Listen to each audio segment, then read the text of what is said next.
कितने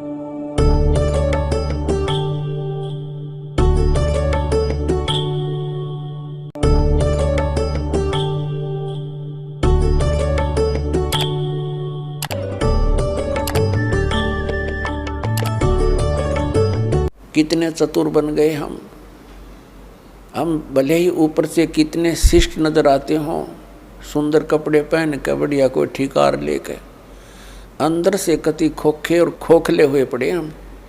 हमारे विचार वो नहीं रहे जो हमारे दादे और परदादा के हम देखा करते थे। कितनी इंसानियत थी उनके अंदर।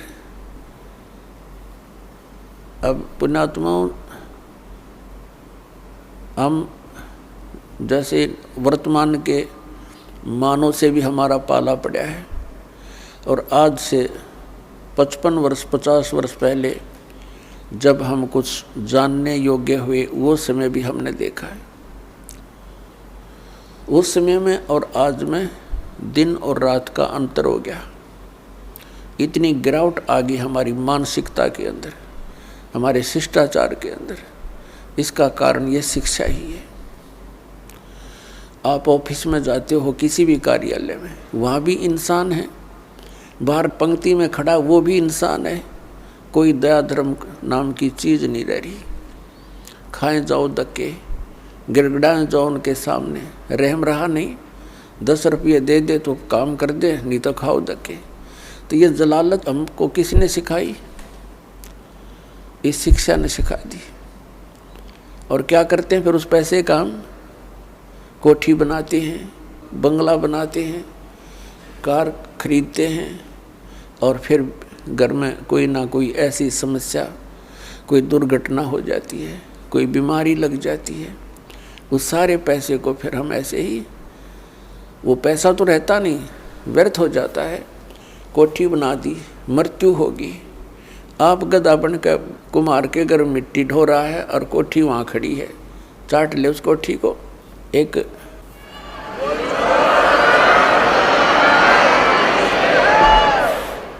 तो पुण्यात्माओं, इस ज्ञान से हम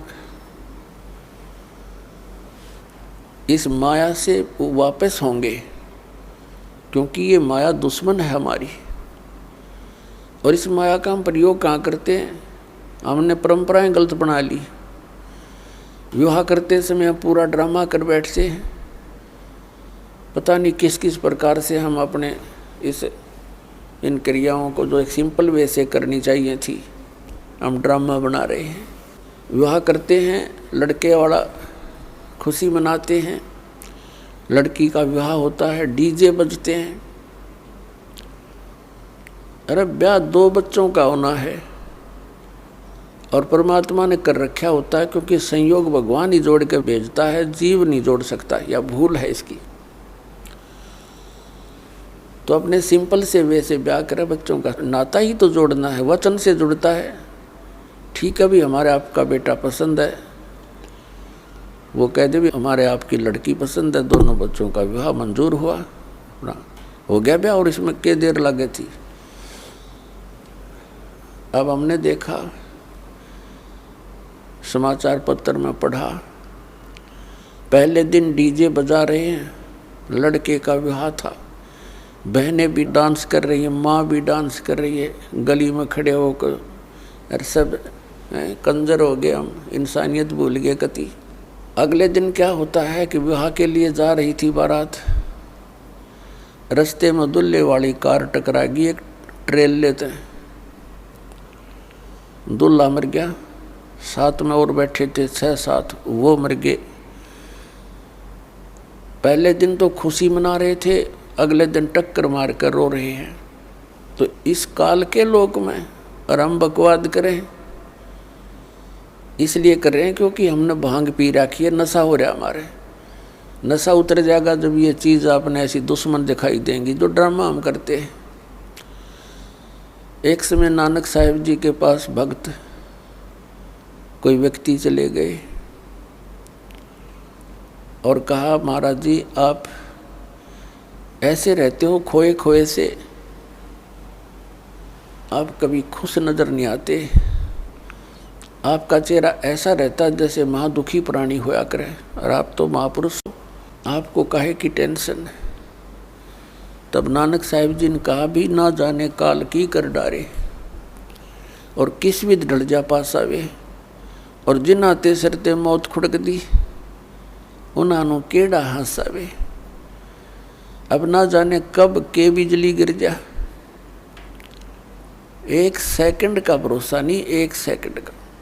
और हम फिर भी यहाँ फूले नहीं समाते। तो ये हमारी इस अज्ञान का ही कारण है, और इस भांग जो हमने पी रखी है माया की, इसका प्रभाव है। ये सत्संग से, परमात्मा की भक्ति से ये एंटीबायोटिक है, इस भांग का नशा उतर जाएगा। ये उतरने के बाद देखना फिर कितना आपका वजन हल्का होगा, आपकी रुचि नहीं रहेगी कितने सांग सिनेमा देखने की।